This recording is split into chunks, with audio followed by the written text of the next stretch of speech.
Andrew N. Baisa versus Marietta V. Santos, GR number 254328, December 2, 2021. Facts of the case are as follows.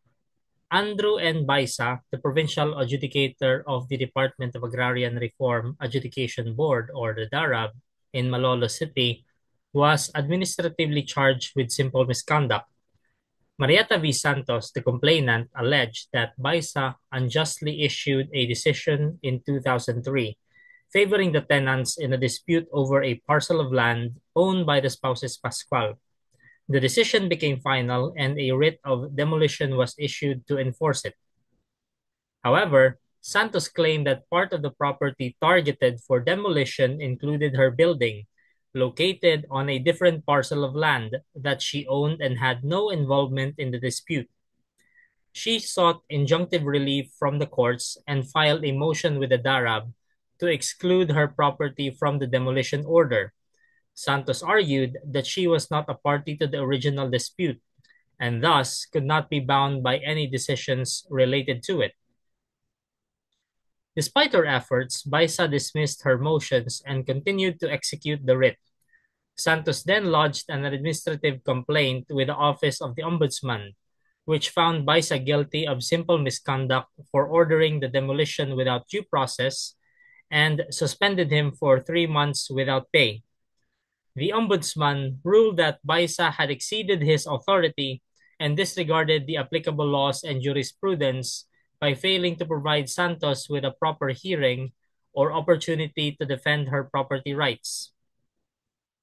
Baisa contested the decision before the Court of Appeals, arguing that Santos was afforded due process as she had participated in the proceedings.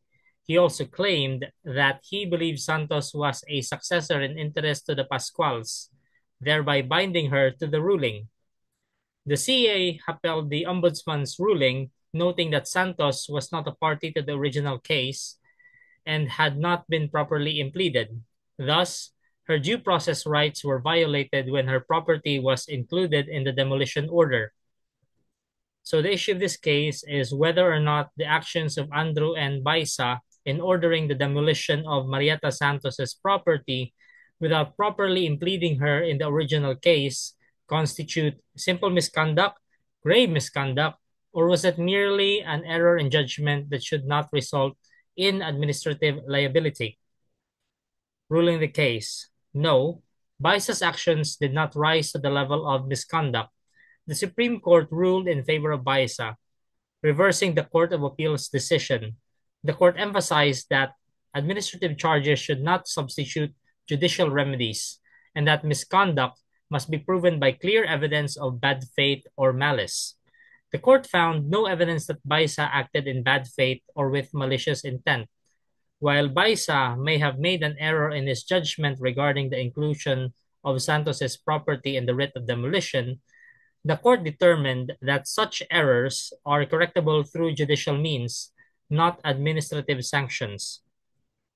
The Supreme Court held that Baisa's actions did not rise to the level of misconduct, as Santos, the complainant, had participated in the proceedings, and there was no clear intent to violate the law on Baisa's part.